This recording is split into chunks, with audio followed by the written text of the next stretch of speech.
Hola, buenas tardes. Estamos aquí en Pontevedra, en la librería Metáfora, para presentar el libro Los editores de origen gallego en el Uruguay de la modernización. Un libro que hemos escrito a 3 manos, 6 manos, por Leo, o de Leonardo Guedes, que está aquí presente, por Alejandra Torres. Leo es historiador, Alejandra es filóloga y por Carmen Luna, ¿no?, que soy yo misma. Es un libro, primero quería señalar y luego creo que iremos incluso los tres no comentando sobre él, un libro que hemos hecho, pues como ahora se gusta decir, en un nivel transatlántico. Ha viajado en varios sentidos. Los autores, bueno, los editores de los que tratamos viajaron, ¿no?, desde Galicia hasta el Atlántico, y nosotros también hemos hecho varios viajes de ida y vuelta, al margen de que cada uno, alguno de los editores también hizo algún viaje de retorno. Y es un libro hecho con muchísima ilusión, ¿no? Entonces yo creo que, bueno, ilusión, y después no solo hemos llegado a ser colegas, sino que yo creo que también tenemos una amistad, ¿no?, con la que vamos a seguir continuando, trabajando y ilusionados y ampliando este trabajo con catálogos, ¿no?, el catálogo de cada uno de los editores, que consideramos que aún tiene un camino que realizar, ¿no? Entonces yo solo voy a intervenir un poquito, solo leyendo la primera parte, ¿no?, de lo que es el resumen, ¿no?, que tiene el libro, porque creo que ambienta muy bien la realidad en la que se movieron estos autores, ¿no?, ese momento histórico en el que algunos de ellos coincidieron, ¿no?, en una Montevideo muy concreta, ¿no? Y por eso es el hecho de la modernización, ¿no? Pues bueno, hubo un tiempo entre finales del siglo XIX y la primera mitad del XX en el que las calles montevideanas contaron con la presencia de librerías abiertas por inmigrantes gallegos.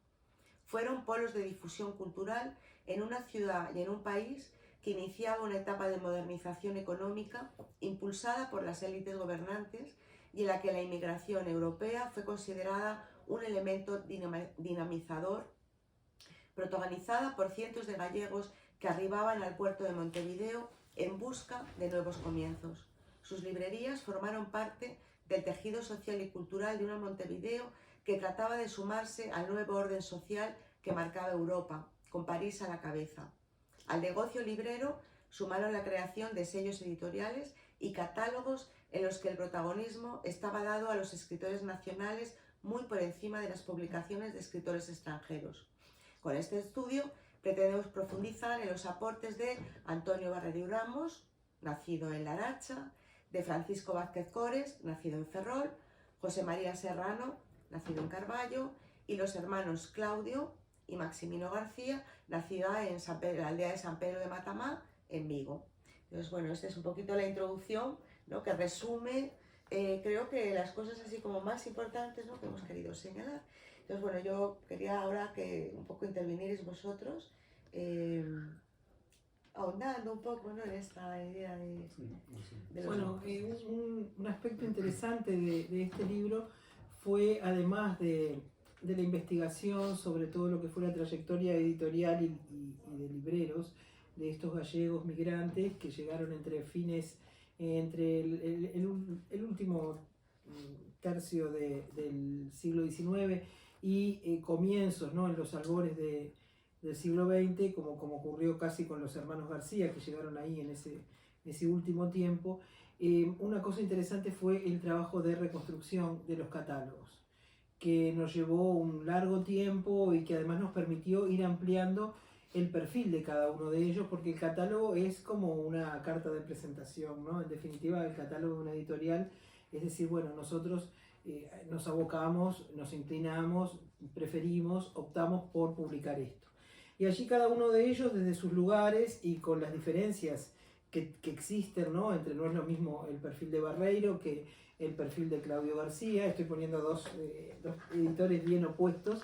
Fuimos conociendo también ese criterio de construcción del canon de la literatura nacional, porque estos editores, digamos, Barreiro es el pionero y luego de él, todos los demás que van a venir van a continuar entramando un canon nacional que no existía, porque el Uruguay apenas, bueno, 1830 es su creación oficial, así que todavía no tenemos formalmente 200 años. Imaginen lo que era aquella nación incipiente, donde había que crear una conciencia de ciudadanía, de pertenencia y sobre todo identitaria, del Uruguay de 1880, 1890. Por esa razón es un trabajo de corte historiográfico también, sobre todo desde la mirada de lo literario, y no tanto de lo literario porque cualquiera de ellos publicaron, además de ficción, publicaron también textos relacionados con ensayos, con textos de estudio, sobre todo Vázquez Cores, a quien se ha dedicado bastante intensamente Carmen, y bueno, y el propio Claudio García, que también en sus inicios se dedicó a publicar gran cantidad de manuales y de libros de estudios, porque eran también elementos que permitían solventar esos proyectos editoriales, ¿no? En un Uruguay que estaba formándose y que está muy asociado ese criterio de construcción de los catálogos a los avatares, que ahí, bueno, Leonardo desde su mirada histórica nos hizo aportes muy importantes sobre, bueno, por qué aquellos vaivenes, por qué la presencia de algunos nombres en determinados momentos del catálogo, por qué los cambios que se dan, sobre todo en Barreiro, cuando él como empresario empieza a tender redes con otros círculos, ¿no? Como es la Asociación Rural, y bueno, y ahí empieza a publicar textos relacionados con la agricultura, ¿no? ¿Qué plantar, cuándo plantar? Hay cosas que son interesantísimas, la verdad, al observar el catálogo. Son como radiografías de los editores. Sí, y en esa línea, ¿no? Bueno, agradecer la oportunidad de esta presentación y en relación a lo que decían ustedes, ¿no? Cómo el libro de alguna forma lo que hace es también mostrar el transcurso del Uruguay, ¿no? Es decir, acompaña esas transformaciones políticas, económicas, ideológicas que se van dando en este país, y también creo que es un gran aporte para también mirar desde otro ángulo el proceso modernizador del Uruguay, ¿no?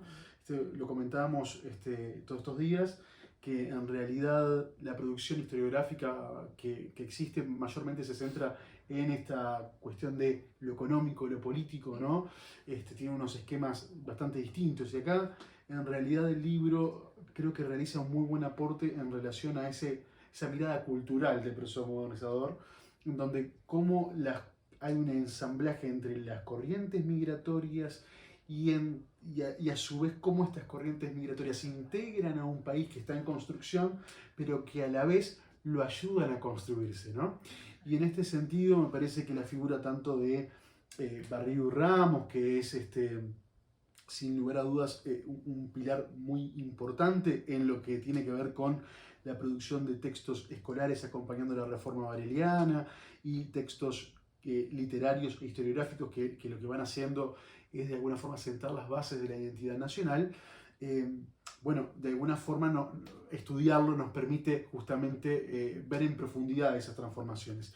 Lo mismo cuando vemos a Vázquez Cores, ¿no? Cómo va acompañando el tema de la alfabetización. Ayer mencionábamos esto que plantea Roger Chartier en el orden de los libros, ¿no? Cómo la mirada de un editor, ¿no? de hacer posible que un texto se transforme en libro, tiene una mirada política muy clara, y es esa mirada de poder transformar una realidad, ¿no? Y en el caso de Vázquez Cores uno lo visualiza con mucha claridad, porque seguramente Carmen ahora lo profundice, pero es un exiliado no tanto económico como Barreiro, sino más bien político, ¿no? Un republicano, se exilia, maestro, y cree efectivamente en la educación, tanto cuando participa en la reforma bareliana como cuando publica en su editorial constantemente. Cree que la publicación de esos libros son la oportunidad perfecta para construir esa nación que él hubiera soñado que fuera así, ¿no? Y que no pudo ser porque se ve truncada por ese fracaso de la República. Sí. Pues a mí me parece muy interesante esa figura, ¿no? de Vázquez Cores por el hecho de que efectivamente ya es un emigrante muy diferente a los otros, porque llegan casi niños, ¿no? Y se hacen allí, y él es el que llega ya pues siendo un adulto, y él es profesor en el Ferrol, y además en el Ferrol, el primer Ferrol republicano, ¿no? Y tiene que exiliarse por sus ideas políticas. Conocemos muy poquito, aunque hemos ido averiguando así qué vida, ¿no? Era la de Vázquez Gómez anterior, ¿no? a su llegada allá a Montevideo, pero rápidamente se incorpora lo que es el sistema de la reforma educativa, ¿no? Bareliana, y está también en torno a muchos otros maestros que también son exiliados, algunos catalanes, y que muchos de ellos eran masones. También así es un dato importante, pero que lo interesante es lo que ha señalado Leo, como él llega allí con una idea de lo que ideal, de lo que sea una república ideal, y ahí parece que su república ideal puede llevarse a cabo, no en sus países de origen, pero sí allí, ¿no? Y él va a usar, bueno, primero como maestro, formando parte, luego es destituido, y una vez que es destituido por Santos, es cuando decide montar una librería, porque ve ese espacio posible y necesario para la elaboración o la publicación de manuales escolares, de, por ejemplo, cuadernos de caligrafía, que se van a convertir en los cuadernos Vázquez Gómez, no de caligrafía, porque era un elemento alfabetizador importante, y también era un objetivo funcional, porque saber escribir era saber encontrar un trabajo, era poder encontrar un trabajo. Y de hecho él incluso podría decirse que con una visión bastante feminista decía, las mujeres tenéis que aprender a escribir, porque va a ser podéis encontrar un puesto de trabajo, ¿no? Y vais a obtener un dinero de forma independiente y no dependiente de un hombre. O sea que era un hombre bastante interesante. Y luego, por otro lado, también, claro, él se incorpora a esa creación de nación, porque 3/4 de la población, si no me equivoco, era inmigrantes. Sí, eso es muy importante, Y ¿no? la educación era una forma de incorporación. Exacto. Lo que dice Carmen es muy importante, porque según lo que se recoge en los datos estadísticos, hacia el 900 el 17% de la población era inmigrante, lo cual es mucho, ¿no? Pensando que esa población además se concentra en Montevideo, ¿no?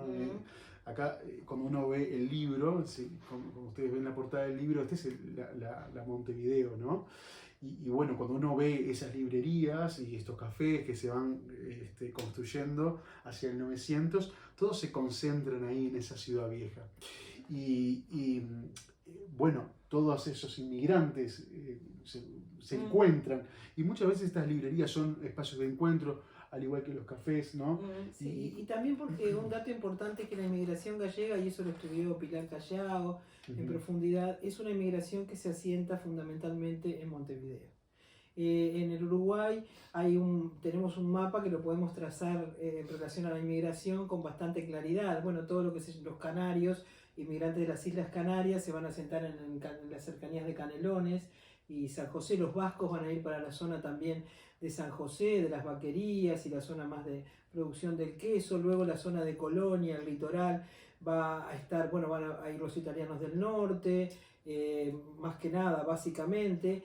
Y bueno, después en el norte tenemos una coexistencia muy de brasileños, algunos que todavía habían llegado a Portugal recientemente y estaban ahí en ese tránsito fronterizo. Y bueno, y en el noreste también una inmigración parecida, pero la inmigración gallega, los gallegos que se asientan en el Uruguay, yo me atrevería, no tengo aquí los datos de Pilar, pero los leí oportunamente, son casi que en un 90% montevideanos, ¿no? Se quedan en Montevideo pone sus negocios, se vinculan fuertemente con los bares, con Cambadu, todo lo que es la asociación de baristas, es fundada por los gallegos, lo mismo que lo que hoy nosotros conocemos como los CUTSA, que son los ómnibus, transporte urbano, también lo fundan los gallegos. Bueno, ni que hablar que fundan sus centros culturales en Montevideo. No hay centros, al menos no conozco, hay algunos pequeños centros que ha descubierto Rosario Antón, que los ha rescatado de la memoria de zonas como San José, como Florida, que también tuvieron algunos clubes, pero por ejemplo en la zona más hacia el norte y alejándonos mucho de Montevideo, la presencia de la inmigración gallega se va perdiendo. Así que toda esta fuerte presencia de ellos va a ser capitalina también, urbana, capitalina, y todo ese escenario les va a posibilitar, lo que es montar un negocio de libros también, ¿no? Donde están las imprentas. En el interior había lugares que hasta mucho después no llegaron las imprentas. Así que eso es un dato importante de por qué también el mapa de Montevideo antiguo de ese periodo está en el libro. Sí, bueno, muchas de ellas también están en la que es la 18 de julio. En la principal, y luego también claro. Correo, que es el que estaba antiguamente enfrente de la antigua universidad. Claro, exacto, de Entonces, por allí por el puerto. Toda esa zona, Sí, ¿no? sí. Que nos parecía interesante porque además también, bueno, como cada uno nos vamos dedicando un poquito a cada uno, a uno de los editores, pues había ahí también como, no, mi editor sí que hacía tertulias, no, el mío también hacía tertulias, sí, sí. Queríamos que todos fueran súper importantes con sus tertulias, porque bueno, es verdad que era muy importante, ¿no? Era un momento de socialización muy importante. Por ejemplo, hay un editor que es el que menos catálogo tiene, que es José María Serrano, que él es de Carballo, ¿no?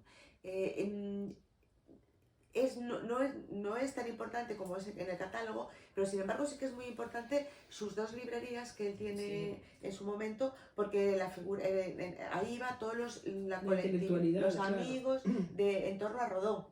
Y entonces, de hecho, hemos encontrado algunas entrevistas en las que cuando muere Rodó, el columnista le escribe a él, ¿no? A Serrano, dándole las gracias. Es un poco también es un homenaje al propio editor que le facilitó, o librero en este caso, más que editor, librero, que le facilitó la tertulia, ¿no? en torno a la librería todas las tardes y las figuras de Rodó. Y quiero decir que sí que es verdad que eran fundamentales, ¿no? Las librerías en ese momento, claro, como sociabilización. Y ese homenaje a Rodó lo continúa en gran medida Claudio García cuando crea a principios de la década del 40 su colección Biblioteca Rodó.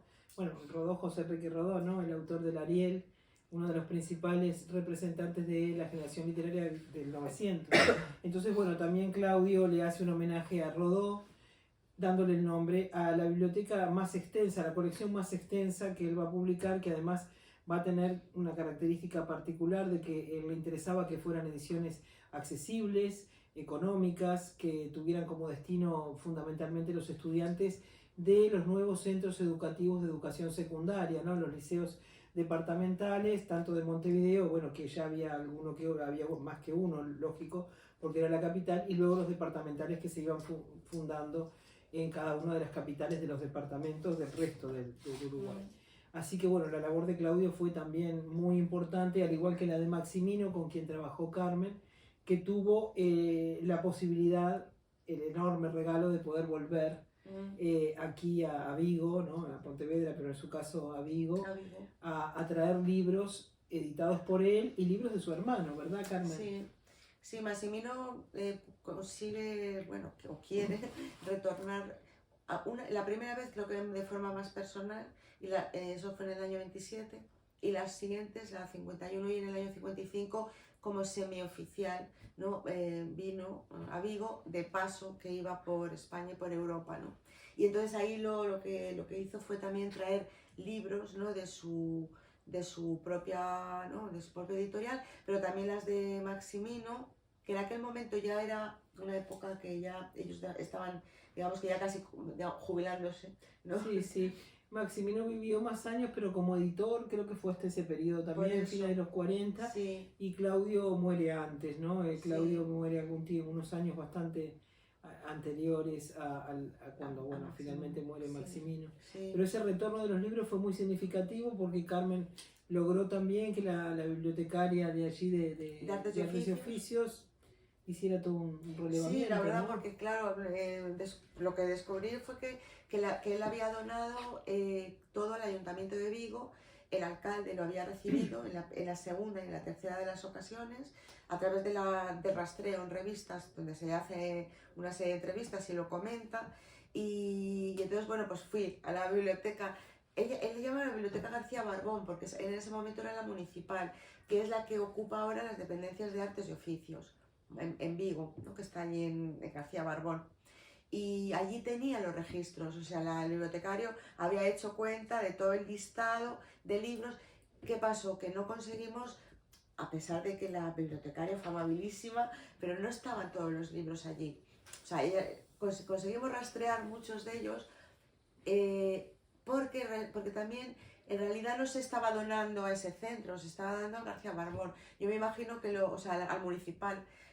Fui también a la biblioteca municipal y en la municipal no había nada, pero sé que parte de ellos habían donado a otra que se llamaba, creo recordar que es Jaime Solá, si no me estoy equivocando. A lo mejor los que sois de por aquí os suena más el nombre. Pero bueno, sé que ahí también se había donado, entonces había que rastrearlos todos, aunque muchos de ellos sí que estaban. Y sí que tenemos el listado de todo lo que donó. Y también, como él venía como en una misión semioficial, más que nada era para la promoción de libros, bibliotecas y la creación del Instituto del Libro. Lo que iba a comentar era, se me ha ido un poco las entrevistas que le hicieron, ¿no? Las entrevistas que le hicieron en el periodo que estuvo Maximiliano Vigo, que salieron en la prensa también. Claro, todo eso nos ha permitido ir viendo, ¿no? Rastreando un poco lo que fuera la actividad de él aquí, ¿no? en esas 3 ocasiones, ¿no? Un poco diferente, ¿no? a los otros que no retornaron, aunque sí que... Barreiro sí estuvo, ¿no? Sí, Antonio Barreiro Ramos sí hizo más de un viaje a Vigo, que es lo que he podido rastrear, incluso después de haber salido, porque uno sigue buscando, que esto que decías vos al principio, ¿no? Y retornó con uno de los hijos que después... a La Coruña también, después, ¿no? claro, pero vino por Vigo y vino con uno de los hijos, ¿no? Y seguramente allí también, bueno, visitó a sus familiares porque sigue habiendo descendientes de Barreiro por ahí en La Coruña. Bueno, Paco Barreiro, allí en La Aracha es uno de ellos. Pero sí, bueno, esto de poder retornar, de poder regresar de alguna forma, en estos casos, con la consagración de eso de lograr hacer la América, ¿no? De esa esperanza de poder transformar su vida. Que es bien interesante verlo de esa forma también.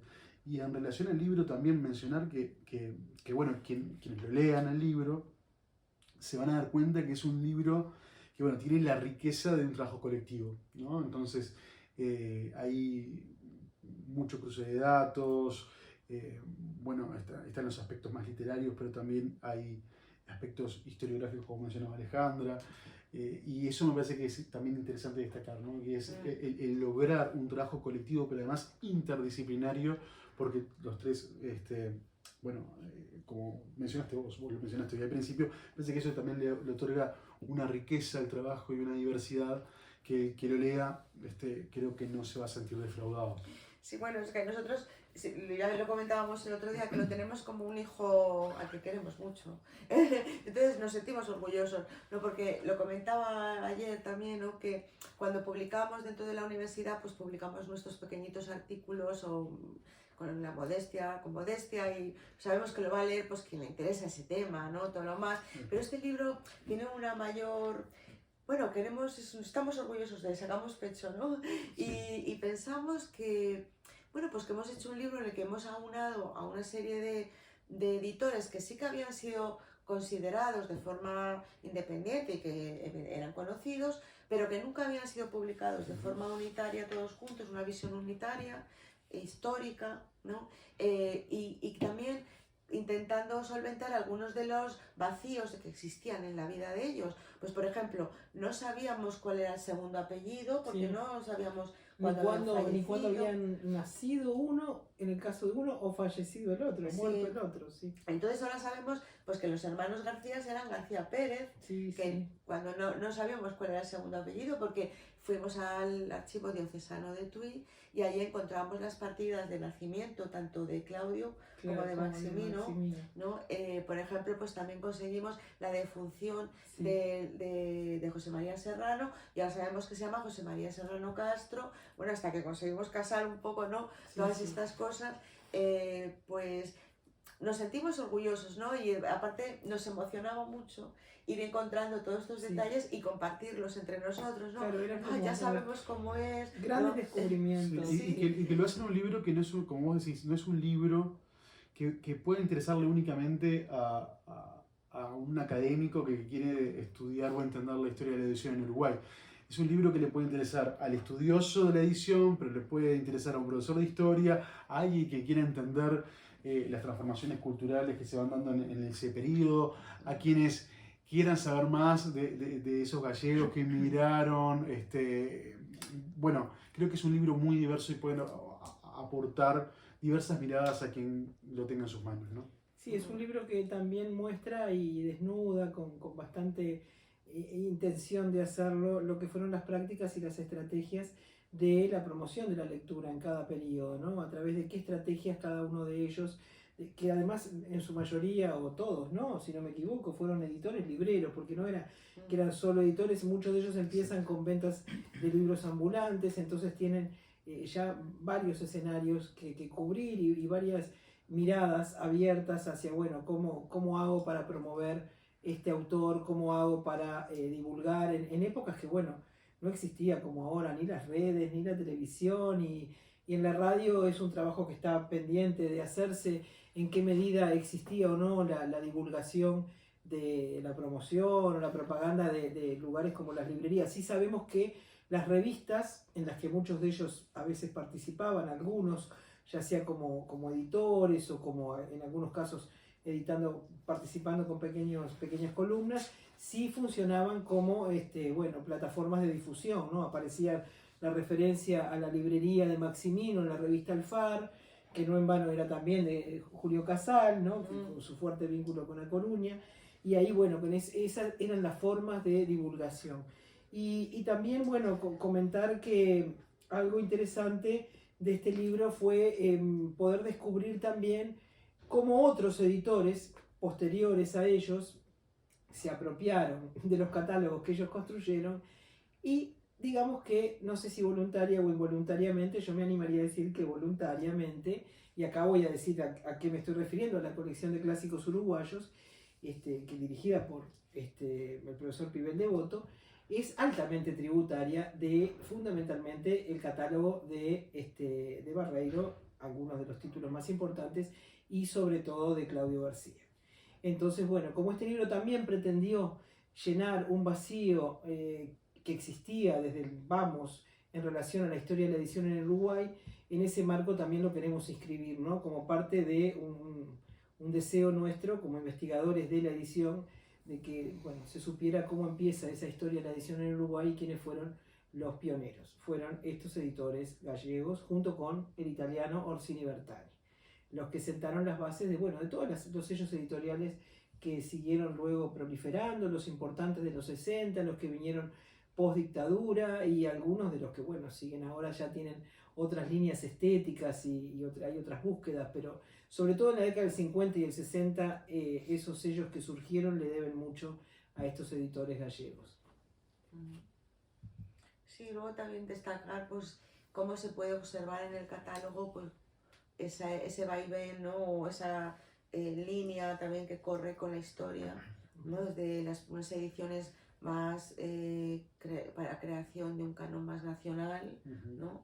Y luego ya cuando ya hay un asentamiento más de lo que es nación, ya un deseo de proyección internacional a través de ediciones más lujosas, ¿no? También, por ejemplo, ediciones a mujeres, cosa que no se hacía previamente, la incorporación de la voz de las mujeres dentro de, por ejemplo, pues las obras completas de Delmira Agustini, a Juana de Ibarburu, ¿no? Sí. Que estas mujeres del 900, pero que tienen mucho que ver también con las políticas que en ese momento, ¿no? Aquí nos puede decir un poquito más. Que es muy interesante lo que decís, Carmen, porque en realidad cuando uno ve ese catálogo va apoyando o se va apoyando o va de alguna forma evidenciando la coyuntura social e histórica del momento, ¿no? Esto que plantea Robert Darnton, ¿no? Que entender el circuito de la comunicación siempre inserto en una coyuntura social y una coyuntura de ese momento en particular. Y bueno, esto que vos decís es bien importante porque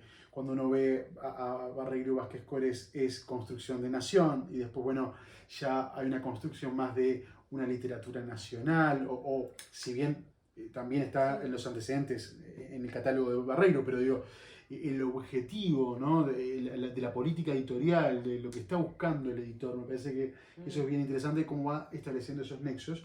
Y bueno, sin lugar a dudas, hoy hablábamos por acá con las transformaciones que se dan en ese 900 o a lo largo del 900, con ese primer vallismo que tradicionalmente, bueno, acompaña como la segunda modernización del Uruguay. Yo lo entiendo en realidad como un proceso modernizador más continuo desde el punto de vista cultural, pero que sí ese periodo ballista es muy importante para entender esas transformaciones, bueno, culturales en general, ¿no? Y de emancipación de la mujer y de la conquista de derechos. Y cuando uno ve esos libros, esos catálogos, va observando esas transformaciones, pero también las ausencias en periodos. Hoy conversábamos, creo que después del seminario de la mañana, o cuando veníamos para acá, ya no recuerdo, pero conversábamos esto de, bueno, cómo en algunos momentos hay discontinuidades de publicaciones, o hay menos cantidad de publicación en un periodo determinado. Y bueno, cuando uno observa, dice, bueno, claro, acá estaba en guerra el país, ¿no? O acá pasaba esto.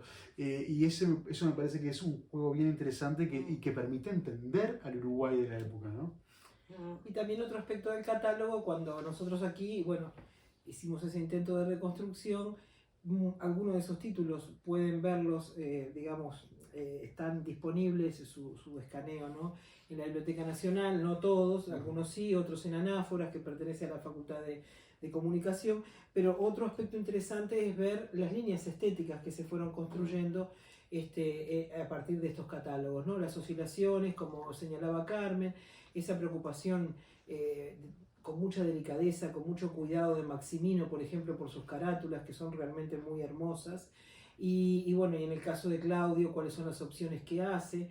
Él privilegia mucho más la circulación y el abaratamiento de costos que el aspecto del libro en sí, ¿no? O sea, los diseños, la presencia de algunos artistas plásticos de la época, como sí ocurre en el caso de Maximino, y esas diferencias son muy, pero muy notorias.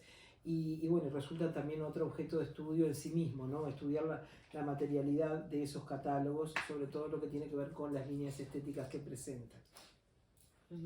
Totalmente. Sí. No, yo creo que ya hicimos un resumen. Sí.